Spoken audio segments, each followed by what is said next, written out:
অবশেষে ১৯তম নিবন্ধন সার্কুলারে সুখবর দিল শিক্ষা মন্ত্রণালয়। বেসরকারি স্কুল, কলেজ, মাদ্রাসা ও কারিগরি প্রতিষ্ঠানে প্রবেশ পর্যায়ে শিক্ষক নিয়োগের কার্যক্রম দ্রুত শুরুর নির্দেশনা দিয়েছে শিক্ষা মন্ত্রণালয়।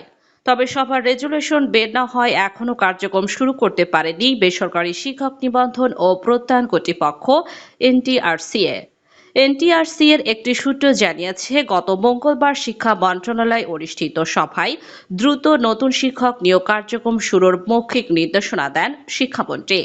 শিক্ষক নিয়োগ কার্যক্রম কিভাবে চলবে সে বিষয়টি সভার রেজুলেশনে উল্লেখ থাকবে। রেজুলেশন না হওয়ায় কার্যক্রম এগিয়ে নিতে পারছেন না এনটিআরসিএ।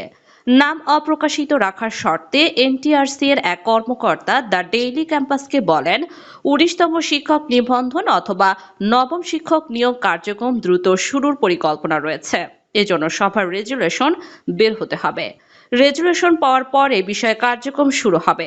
নতুন শিক্ষক নিয়োগের কার্যক্রম দ্রুত শুরুর নির্দেশনা রয়েছে বলেও জানান এই কর্মকর্তা।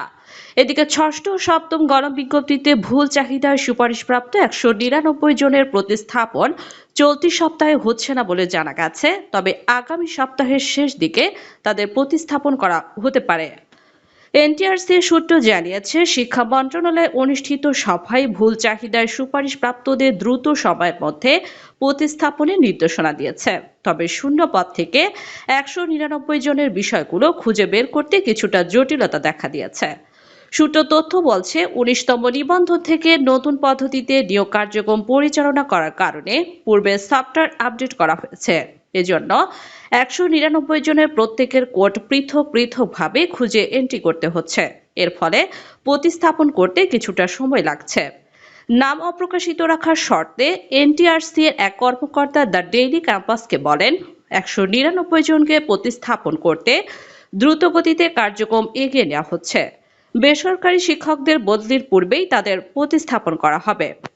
গত মঙ্গলবার শিক্ষা মন্ত্রণালয়ে অনুষ্ঠিত সভায় এনটিআরসিকে এক সপ্তাহের মধ্যে ভুল চাহিদার সুপারিশপ্রাপ্তদের প্রতিস্থাপন নির্দেশ দেন শিক্ষামন্ত্রী ডক্টর আনামা এহসানুল হক মিলন।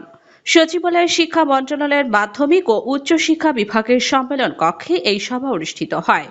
সভায় মাধ্যমিক ও উচ্চশিক্ষা বিভাগের সচিব আব্দুল খালেক, এনটিআরসিএ চেয়ারম্যান আলিফ রুবাদা সহ সংশ্লিষ্ট কর্মকর্তারা উপস্থিত ছিলেন।